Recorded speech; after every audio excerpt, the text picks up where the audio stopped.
அனைவருக்கும் வணக்கம். தம்பி செகண்ட் இயர் ஸ்டூடெண்ட்ஸ், உங்களுக்குள்ள HESE drawing and CAD practical okay. So அதில் உள்ளதான் பார்த்துட்ருக்கோம். ஸோ அதில் கேட் இன்ட்ரடக்ஷன்ஸ் நமக்கு பார்த்துட்ருக்கோம்.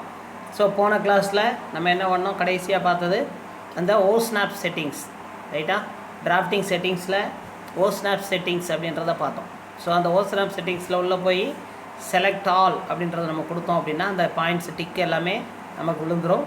ஸோ விழுந்துருச்சுன்னா நம்ம என்ன சொன்னோம், ஸோ நம்ம எந்த ஆப்ஜெக்ட்டுக்கு பக்கத்தில் நியர்பை போனாலும் அதுக்குரிய அந்த எண்டு பாயிண்ட்னா எண்டு பாயிண்ட்டு, மிட் பாயிண்ட்னா மிட் பாயிண்ட்டு, சென்டர் பாயிண்ட்னா சென்டர் பாயிண்ட்டு, டேஞ்சன்ட் பாயிண்ட்டு, அந்த மாதிரி உள்ளதெல்லாம் பேரலல் பாயிண்ட்டு, எக்ஸ்டென்ஷன் பாயிண்ட், இந்த பாயிண்ட்ஸ் எல்லாம் நமக்கு காட்டும் அப்படின்றதுக்காக நம்ம இதை கொடுத்தோம். ஸோ அடுத்து நம்ம பார்க்க போகிறது setting for drafting. Settings for drafting அப்படின்னா கம்ப்யூட்டரில் கேடை நம்ம ஓப்பன் பண்ண உடனே டிராயிங் வரைகிறதுக்கு முன்னாடி என்னென்ன செட்டிங்ஸ் பண்ணணும் அப்படின்றது தான் இந்த செட்டிங்ஸ் ஃபார் டிராஃப்டிங் அப்படின்னு சொல்லி நம்ம சொல்கிறோம். இந்த செட்டிங்ஸ் ஃபார் டிராஃப்டிங்கில் முதல்ல உள்ளது நமக்கு லிமிட்ஸ். ஸோ இதில் டெஃபினிஷன்ஸ் நமக்கு லிமிட்ஸ் என்ன அப்படின்னா, using the limits command you can designate the drawing limits for the current drawing.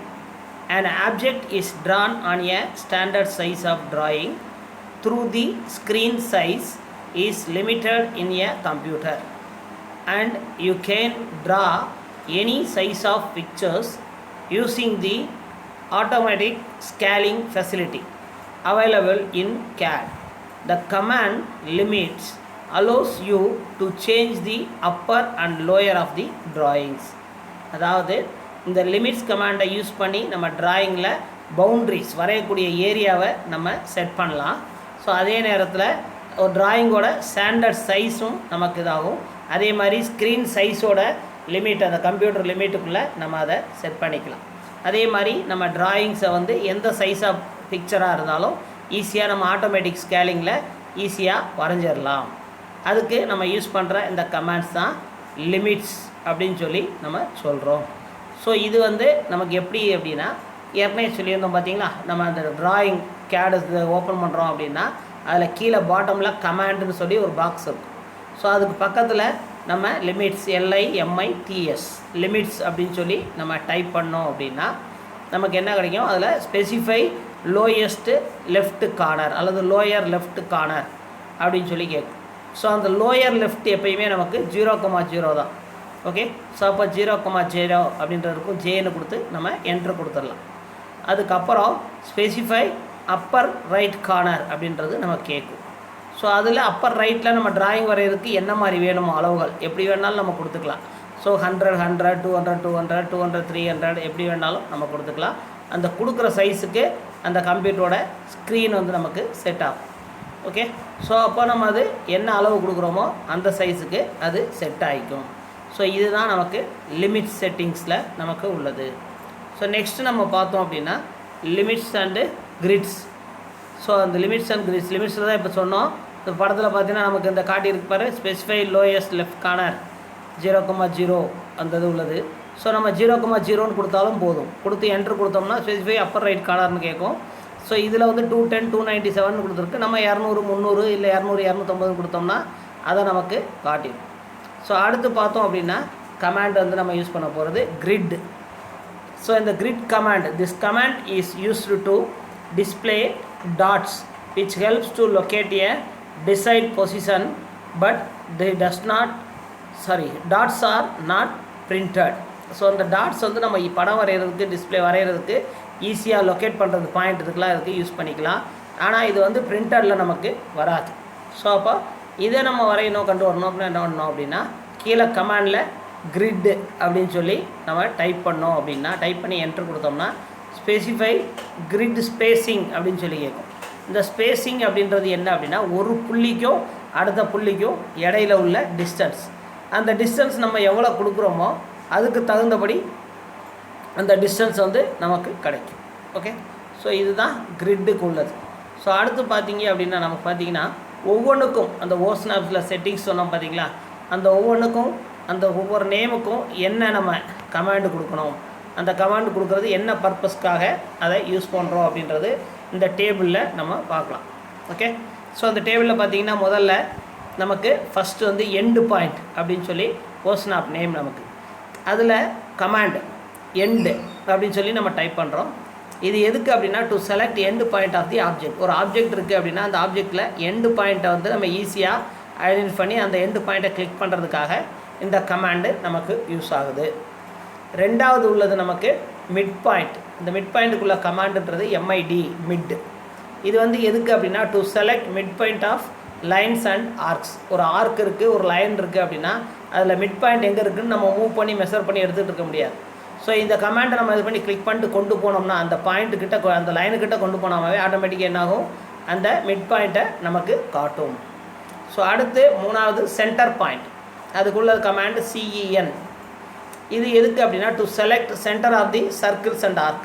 ஒரு ஆர்க்கு சர்க்கிள் வரைஞ்சிருக்கோம் அப்படின்னா அதோட சென்டர் பாயிண்ட் மிட் பாயிண்ட் என்ன அப்படின்றத எது அப்படின்றத நம்ம கண்டுபிடிக்கிறதுக்காக இந்த கமாண்ட்ஸை யூஸ் பண்ணுறோம். ஸோ நம்ம கர்சரை அந்த பக்கத்தில் கொண்டு போகும்போது அது மிட் பாயிண்டோட சிம்பிளை நமக்கு எந்த இடத்துல இருக்குன்றதை காட்டிடும். ஸோ அதே மாதிரி நெக்ஸ்ட் வந்து நோடு. அதுக்குரிய சிம்பிள் கமாண்ட் வந்து NOD நோட். இது செலக்ட் எ பாயிண்ட் ஆப்ஜெக்டை அந்த பர்டிகுலர் பாயிண்ட்ஸை நம்ம செலக்ட் பண்ணுறதுக்கு யூஸ் பண்ணுறோம். அடுத்து குவாட்ரண்ட்ன்றது QUA கமாண்ட் நம்ம டைப் பண்ணுறோம். To select quadrant points on a circle or arc. இந்த சர்க்கிளை வந்து நம்ம ஃபஸ்ட் குவாட்ரண்ட் செகண்ட் குவாட்ரண்ட் அந்த மாதிரி ஆர்க்லாம் பிரிக்கிறது சொல்லுவோம் பார்த்திங்கன்னா, அந்த குவாட்ரண்ட் பாயிண்ட்ஸ்க்காக பிடிக்கிறதுக்கு இதை நம்ம யூஸ் பண்ணிக்கிறோம். அடுத்து பார்த்திங்க அப்படின்னா இன்டர்செக்ஷனுக்கு கமாண்ட் வந்து INT. To select intersection of object. ஒரு ஆப்ஜெக்ட்டுக்குள்ளே இன்னொரு ஆப்ஜெக்ட் மெர்ஜ் ஆகிற மாதிரி இருக்கும், இன்டர்செக்ஷன் ஆகிருக்கும். ஸோ அந்த ஆப்ஜெக்டை நம்ம கிளிக் பண்ணுறதுக்காக இதை யூஸ் பண்ணுறோம். நெக்ஸ்ட் வந்து நமக்கு எக்ஸ்டென்ஷனுக்கு கமாண்ட் வந்து EXT. இதை வந்து to snap the extension point of an object path. அந்த ஆப்ஜெக்ட் பாத்தில் எக்ஸ்டெண்ட் ஆகக்கூடிய அந்த லைன் பாயிண்ட் என்ன அப்படின்றது அந்த பாயிண்ட்டை நம்ம கிளிக் பண்ணுறதுக்காக அதை யூஸ் பண்ணுறோம். அடுத்து இன்சர்ஷனுக்கு கமாண்டு INS. இது வந்து ஒரு to select insertion point of blocks and text. ஒரு பிளாக்கையும் அந்த பிளாக்கோட டெக்ஸ்ட்டு நம்ம இது பண்ணி இன்சர்ட் பண்ணுறதுக்காக இந்த இன்சர்ஷன் கமாண்டை நம்ம யூஸ் பண்ணுறோம். நெக்ஸ்ட்டு பார்த்தோம் அப்படின்னா நமக்கு பெர்பெண்டிகுலருக்கு PER அப்படின்னு சொல்லி நம்ம கமாண்ட் சொல்லுவோம். இந்த பெர்பெண்டிகுலருக்கு வந்து to select a point perpendicular to last point. ஏற்கனவே வரைஞ்ச லாஸ்ட் பாயிண்ட்லேருந்து பெர்பெண்டிகுலர் பாயிண்ட்டை மெட் பண்ணுறதுக்காக நமக்கு இந்த கமாண்டை யூஸ் பண்ணுறோம். அடுத்து டேஞ்சண்ட்டுக்கு கமாண்ட் வந்து TAN. To select tangent point on a circle or arc. ஒரு சர்க்கிளோ ஒரு ஆர்க்கையோ மேலே தொடுகோடு டேஞ்சன்ட் லைன்னு சொல்லுவோம், தொடுகோடுன்னு சொல்லுவோம். ஸோ அந்த டேஞ்சன்ட் லைன் வரைக்கும் அந்த டேஞ்சண்ட்டை பாயிண்ட் எடுக்கிறதுக்கு நமக்கு இந்த கமாண்டை யூஸ் பண்ணுறோம். Next nearest NEA. To select point on the object nearest to கர்சருக்கு நியராக எந்த பாயிண்ட் இருக்கோ அந்த பாயிண்ட்டை நமக்கு ஐடென்டிஃபை காட்டுறதுக்காக இந்த கமாண்டை நம்ம யூஸ் பண்ணுறோம். நெக்ஸ்ட்டு பார்த்தீங்க அப்படின்னா அப்பேரண்ட். இந்த அப்பேரண்ட்டுக்கு கமாண்ட் வந்து APP. To snap the cursor to the apparent intersection two object. ரெண்டு ஆப்ஜெக்ட் இன்டர்செக்ஷன் ஆகிறதுல நம்ம அந்த கர்சர் பாயிண்ட்டை வந்து நம்ம காட்டுறதுக்காக அதை யூஸ் பண்ணுறோம். நெக்ஸ்ட்டு PAR அப்படின்றோம். இந்த பேரலலுக்கு வந்து பார்த்திங்க அப்படின்னா to draw vector parallel to another object. ஒரு ஆப்ஜெக்ட்டுக்கு இன்னொரு ஆப்ஜெக்ட்டுக்கு பேரலாக இருக்க அந்த ஆப்ஜெக்ட் பாயிண்ட்டை காட்டுறதுக்காக இந்த பேரலலை நம்ம யூஸ் பண்ணுறோம். நெக்ஸ்ட் கமாண்ட் வந்து பார்த்திங்கன்னா கிளியர் ஆல். ஸோ இந்த கிளியர் ஆல்னு மேலே கொடுத்துருக்கோம் அந்த பாக்ஸில் நம்ம ஏற்கனவே காட்டோம் பார்த்தீங்களா, அதில் பாக்ஸில் பார்த்தீங்கன்னா மேலே கிளியர் ஆல் அப்படின்றது இருக்கும். அந்த கிளியர் ஆல்ன்றதுக்கு மேலே செலக்ட் ஆல்னு இருக்கும். ஸோ கிளியர் ஆல்னு சொல்லி நம்ம கிளிக் பண்ணி அதை வந்து கிளிக் பண்ணோன்னா அப்படி என்ன ஆகும் அப்படின்னா turn off all OSNAP modes. OSNAPல என்னென்னலாம் செலக்ட் ஆகிருக்கோ அந்த செலக்ட் ஆகிறதெல்லாம் கிளியர் ஆகி எல்லாமே அந்த டிக் மார்க் வந்து போயிடும். அதே மாதிரி நெக்ஸ்ட் கமாண்ட் செலக்ட் ஆல். இந்த செலக்ட் ஆலை கிளிக் பண்ணோம்னா நமக்கு அதில் இருக்கிற 13 கமாண்ட்ஸ் எல்லாமே இருக்கிறது செலக்ட் ஆகிரும், OSNAP மோடில் ஆன் ஆயிரும். ஸோ நம்ம எல்லாத்தையும் யூஸ் பண்ணிக்கலாம். ஓகே, ஸோ அப்போ நமக்கு தேவையானது வேணும்னா அது தேவையானதை மட்டும் கிளிக் பண்ணிக்கலாம், இல்லை செலக்ட் ஆல் கொடுத்தா எல்லாமே செலக்ட் பண்ணிக்கலாம். நமக்கு அப்போதைக்கு ஆப்ஷன்ஸ் 2 வகையாக இருக்குது. நம்ம எது வேணுனாலும் இங்கே நம்ம யூஸ் பண்ணிக்கலாம். ஸோ இது அந்த கமாண்ட்ஸ் உள்ளதுக்கு என்னென்ன கமாண்டு, அந்த கமாண்டுக்குரிய கமாண்ட் வேர்டு, OSNAP நேம் என்னது, கமாண்ட் என்னது, அது என்ன பர்பஸ்க்காக அப்படின்றத நம்ம இப்போ பார்த்தோம். ஸோ நெக்ஸ்ட்டு வந்து நம்ம பார்க்க போகிறது ஆர்த்தோ. இந்த ஆர்த்தோ கமாண்ட் வந்து நமக்கு எதுக்கு பயன்படுது அப்படின்னா, ortho command forces lines to be Tran in exactly straight direction. So நம்ம இப்போ சாதாரணமாக லைன் எடுத்து லைன் போட்டோம் அப்படின்னா நமக்கு கோடு வந்து ஸ்ட்ரெயிட்டாக வரும்ன்றது சொல்ல முடியாது. கொஞ்சம் அங்கங்கே பிரேக் ஆன மாதிரியோ ஒரு மாதிரி பெண்டாவோ இதாவோ தெரியும். ஸோ அதே இது இந்த ஆர்த்தோ கமாண்டை நம்ம வந்து கிளிக் பண்ணிவிட்டு நம்ம லைன் கமாண்டை வரைஞ்சோம் அப்படின்னா அந்த லைன் வந்து ஸ்ட்ரெயிட்டாக நமக்கு கரெக்டாக எக்ஸாக்டாக ஸ்ட்ரெயிட்டாக டைரெக்ஷனில் அந்த லைன் நமக்கு கிடைக்கும். ஸோ அதுக்காக நம்ம பயன்படுத்தக்கூடியது தான் இந்த ஆர்த்தோ அப்படின்றது கமாண்ட். ஓகே, ஸோ நெக்ஸ்ட்டு நம்ம பார்க்க போகிறது ஸ்னாப். இந்த snap command is used to move the cursor at a defined value. This will set a position of the drawing quickly and accurately. இந்த ஸ்னாப் வந்து நம்ம ட்ராயிங்கை வந்து மூவ் பண்ணி பொசிஷன் வைக்கும்போது அந்த பொசிஷனில் ட்ராயிங்கை வந்து குயிக்காகவும் அக்யூரேட்டாகவும் சரியான இடத்துல நம்ம இந்த கர்சர் மூலமாக மூவ் பண்ணி இது பண்ணலாம். ஸோ அதுதான் நமக்கு இந்த ஸ்னாப் அப்படின்றது. ஓகே, ஸோ அந்த ஸ்னாப்புக்குரிய கமாண்ட்ஸுக்கு எப்படி இருக்கும் அப்படின்றது கீழே கொடுத்துருக்கு, பார்த்தீங்கன்னா அது நமக்கு தெரியும். ஸோ அப்போது இந்த ஸ்பேஸ் கமாண்ட் வந்து ஸ்னாப்னு கொடுக்குறோம். ஸ்பெசிஃபை ஸ்னாப் ஸ்பேசிங், அந்த ஸ்னாப் ஸ்பேசிங் எவ்வளவு அப்படின்றது கேட்குது. அது ரொட்டேட்டு ஸ்டைலு டைப் பண்ணிருக்கும், நமக்கு எது வேணுமோ அந்த இதை நம்ம இது பண்ணிக்கலாம். அப்படின்னா ஸ்னாப் செட்டிங்ஸில் நம்ம போய்ட்டு aspect to change horizontal or vertical spacing, அந்த ஸ்பேசிங்கை ஹரிஜாண்டலாவா அல்லது வெர்டிக்கலாவா. ரொட்டேட் கிளிக் பண்ணோம் அப்படின்னா அஸ்பெக்ட்னு கிளிக் பண்ணோன்னா ஹரிஜாண்டல் ஆர் வெர்டிக்கல்னு கேட்கும். நமக்கு ஹரிஜாண்டலாக வேணுன்னா ஹரிஜாண்டலில் கிளிக் பண்ணிக்கலாம், வெர்டிக்கலாக வேணுன்னா வெர்டிக்கலாக கிளிக் பண்ணிக்கலாம். அதே மாதிரி ரொட்டேட் ஆர்னு சொல்லி நம்ம என்ட்ரு பண்ணி கொடுத்தோம்னா அப்படின்னா டு ரொட்டேட் கிரிட்ஸை வந்து ரொட்டேட் பண்ணுறதுக்கு நம்ம யூஸ் பண்ணுறோம். அடுத்து வந்து style to change isometric snap, isometric ஸ்னாப்பை சேஞ்ச் பண்ணுறதுக்கு நமக்கு அதை யூஸ் பண்ணுறோம். நெக்ஸ்ட்டு டைப் அப்படின்னு கொடுத்தோம்னா to change the snap type, அந்த ஸ்னாப் டைப்பில் போலார் இல்லைன்னா கிரிட் அப்படின்றது நம்ம அந்த ரெண்டில் போலார் வேணுமா அல்லது கிரிட் டைப் வேணுமா அப்படின்றத நம்ம இதில் பார்த்துக்கலாம். ஓகே, ஸோ இப்போ நம்ம அடுத்து பார்க்க போகிறது edit and modify command. So editing command அல்லது மாடிஃபை கமாண்ட் அப்படின்றது நம்ம இப்போ பார்க்க போகிறோம். ஸோ இந்த எடிட்டிங் கமாண்ட் வந்து என்ன அப்படின்னா, AutoCAD various commands are available to edit or modify drawing. Those commands are called as edit commands. Before you edit any object, you need to select the object. This selection of object can consist of a single object or it can be a more complex grouping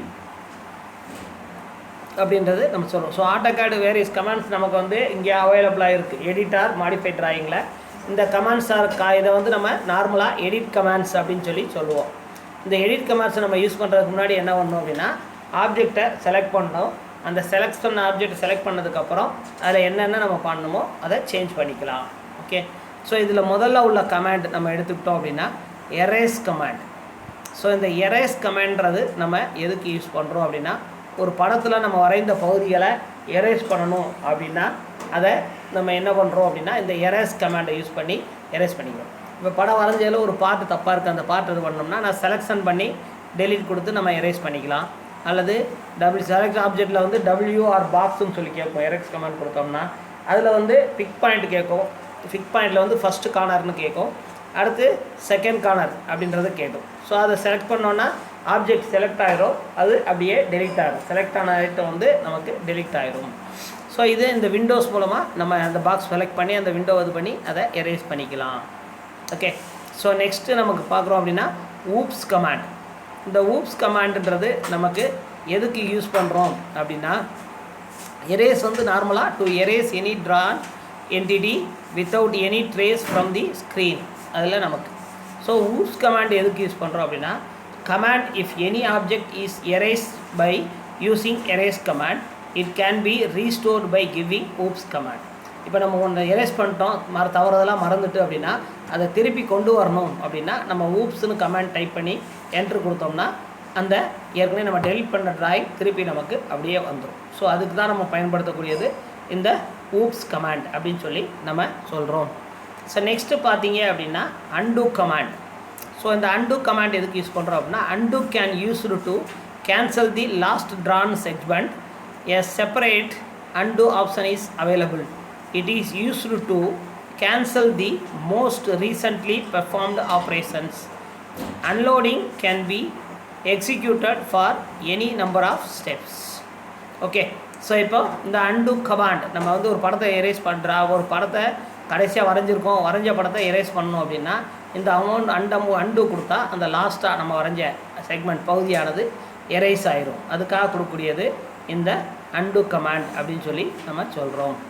next உள்ளது நமக்கு redo, REDO, redo. இந்த redo does the opposite function of undo. So undo பண்ணது நம்ம read பண்ணோம்னா அழிஞ்சது திரும்பி வந்துடும், அவ்வளோதான். அந்த மாதிரி தான். Okay, read can be executed only one and read must immediately follow the and command. And பண்ணிட்டோம் அப்படின்னா உடனே ரீடு யூஸ் பண்ணோன்னா இமீடியட்லாம் அந்த ட்ராயிங் இதாகும். ஸோ அந்த மாதிரி கொண்டு வர்றதுக்காக இந்த கமாண்டை நம்ம யூஸ் பண்ணுறோம். நெக்ஸ்ட்டு உள்ளது நமக்கு காப்பி கமாண்ட். ஸோ இந்த காப்பி கமாண்ட் எதுக்கு யூஸ் பண்ணுறோம் அப்படின்னா to create duplicate entities for any number of times. So ஏற்கனவே ஒரு படம் இருக்குது, அந்த படத்தை காப்பி பண்ணி எத்தனை டைம் வேணாலும் நம்ம அதை பேஸ்ட் பண்ணி கொண்டு வந்துக்கலாம். ஒவ்வொரு இப்போ சப்போஸ் ஒரு படம் வரைஞ்சிருக்கோம், அதே மாதிரி நமக்கு ஒரு 4 படம் வேணுன்னா 4 தடவை திருப்பி வரைய முடியாது நம்ம. ஓகே, ஸோ அப்போ ஒரு தடவை வரைஞ்ச படத்தை காப்பி பண்ணி நம்ம பேஸ்ட் பண்ணோன்னா எத்தனை தடவை வேணாலும் நம்ம அதை கொண்டு வந்துக்கலாம். ஸோ அதுக்காக நம்ம யூஸ் பண்ணக்கூடியது தான் இந்த காப்பி கமாண்ட் அப்படின்னு சொல்லக்கூடியது. ஸோ நெக்ஸ்ட்டு நம்ம யூஸ் பண்ணக்கூடியது move command. So move command அப்படின்றது நம்ம எதுக்காக யூஸ் பண்ணுறோம் அப்படின்னா to move the objects at a specified distance in a specified direction. நம்ம ஒரு ஆப்ஜெக்டை வந்து ஒரு இடத்துல இருந்து வரைஞ்ச ஒரு இடத்துல இருந்து எந்த டிஸ்டன்ஸ், எவ்வளோ டிஸ்டன்ஸு, எந்த டைரக்ஷன் அப்படின்றத வச்சு நம்ம எப்படி வேணாலும் அதை மூவ் பண்ணி கொண்டு போய்க்கலாம். ஸோ அந்த மாதிரி மூவ் பண்ணி கொண்டு போகிறதுக்காக பயன்படுத்தக்கூடியது இந்த மூவ் கமாண்ட் அப்படின்னு சொல்லி நம்ம சொல்கிறோம். ஸோ நெக்ஸ்ட்டு கமாண்ட் நமக்கு உள்ளது ரொட்டேட். ரொட்டேட் கமாண்ட் நம்ம எதுக்கு யூஸ் பண்ணுறோம் அப்படின்னா to rotate objects about a base point to the required angle. So base பாயிண்ட்டை வச்சு நமக்கு தேவையான கோணத்தில் நம்ம என்ன பண்ணலாம் அப்படின்னா நம்ம வரைஞ்ச ட்ராயிங்கை ரொட்டேட் பண்ணிக்கலாம். ஸோ இப்போ ஒரு ட்ராயிங் இருக்குது, அந்த ட்ராயிங்கை செலக்ட் பண்ணி நம்ம சப்போஸ் சைடாக வரைகிறத மாற்றி வரைஞ்சிட்டோம் அப்படின்னா அதை ரொட்டேட் பண்ணி நேராக கொண்டு வர்றதுக்கு அந்த மாதிரிலாம் நம்ம இது பண்ணி இந்த கமாண்ட் மூலம் நம்ம அதை யூஸ் பண்ணி ரொட்டேட் பண்ணி கொண்டு வந்துக்கலாம். ஸோ நெக்ஸ்ட்டு நம்ம பார்க்குறோம் அப்படின்னா ஸ்கேல்.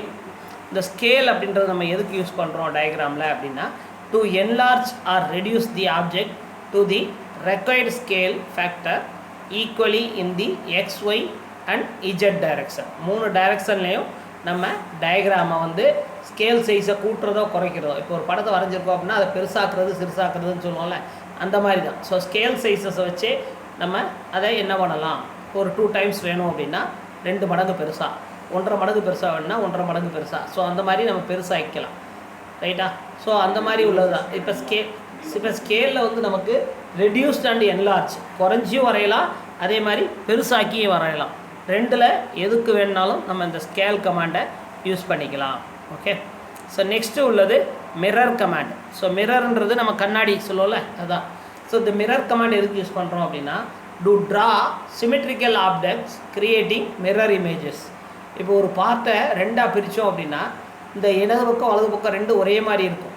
அந்த மாதிரி இருக்கக்கூடிய ட்ராயிங்கில் இடது பக்கம் உள்ளதை மட்டும் வரைஞ்சிட்டோம் அப்படின்னா போதும், அதை காப்பி பண்ணி அப்படியே வலது பக்கம் போட்டு அந்த ஃபுல் ட்ராயிங்கை கொண்டு வந்துடலாம். முழுசாக வரைய வேண்டியதில்லை, டைம் வந்து பாதி நமக்கு சேவ் ஆகும். ஸோ அந்த மாதிரி உள்ள ட்ராயிங்ஸ் வரையும் போது அதை காப்பி பண்ணி மிரரிங் பண்ணுறதுக்காக நமக்கு இந்த மிரர் கமாண்ட்ஸை நம்ம யூஸ் பண்ணுறோம். நெக்ஸ்ட்டு உள்ளது நமக்கு offset command. So offset command அப்படின்றது என்ன அப்படின்னா to draw concentric and parallel entities. This command will be more useful in projection drawings. ஒரு பொருள் வந்து நம்ம வரைஞ்சிருக்கோம், ரைட்டா, வரைஞ்ச ஆப்ஜெக்டை விட அப்படியே ஒரு ஸ்கொயர் போட்டிருக்கோம் அப்படின்னா அந்த ஸ்கொயர் அப்படியே பெருசாக்கணும், அல்ல ஸ்கொயரை உள்ளேயே சிறுசாக்கணும், இல்லை அந்த ஸ்கொயர் மாதிரியே 3 பாக்ஸ் வரணும் அடுத்தடுத்து அப்படின்ற மாதிரி இருக்கும்போது அந்த மாதிரி பண்ணுறதுக்கு இந்த ஆஃப்செட் கமாண்ட்ஸை நம்ம யூஸ் பண்ணிக்கிறோம். ஸோ அப்போ ஒரு ஆப்ஜெக்டை கிளிக் பண்ணிவிட்டு உள்ளே வச்சு கிளிக் பண்ணோம்னா உள்ளே பாக்ஸ் வரும், வெளியே வச்சு கிளிக் பண்ணோம்னா வெளியே பாக்ஸ் வரும். ஸோ அந்த மாதிரி அதோட சைஸஸ் அப்படியே பெருசாகிட்டே போகும், இல்லை உள்ளே வச்சோம்னா சிறுசாகிட்டே வர்ற மாதிரி. ஸோ எவ்வளோ டிஸ்டன்ஸ் வேணும் அப்படின்றது அந்த ஆஃப்செட் டிஸ்டன்ஸும் நம்ம செட் பண்ணிக்கலாம். ஸோ அந்த ஸ்பெசிஃபை ஆஃப்செட் டிஸ்டன்ஸ் அப்படின்ற கமாண்டில் நம்ம ஆஃப்செட்னு கிளிக் பண்ணோம் அப்படின்னா என்ட்ரு கொடுத்தோம்னா ஸ்பெசிஃபை ஆஃப்செட் டிஸ்டன்ஸ்னு கேட்கும்.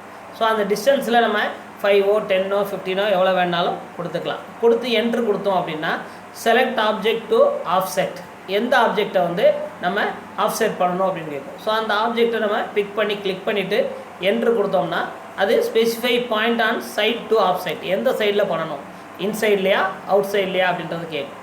ஸோ அதை நம்ம கிளிக் பண்ணோம் அப்படின்னா இன்சைடில் கிளிக் பண்ணோம்னா நமக்கு உள்ள ஆப்ஜெக்ட் இதாகும், அவுட் சைடில் கிளிக் பண்ணோம்னா நமக்கு வெளியே ஆஃப்செட் ஆகும். ஸோ இதுதான் ஆஃப்செட் கமாண்ட் அப்படின்னு சொல்லக்கூடியது. ஓகே, ஸோ இந்த கிளாஸில் இதோட முடிச்சுக்கலாம். நெக்ஸ்ட் கிளாஸில் நெக்ஸ்ட் கமாண்ட்ஸ்லேருந்து கண்டினியூ பண்ணுவோம். Okay, thank you.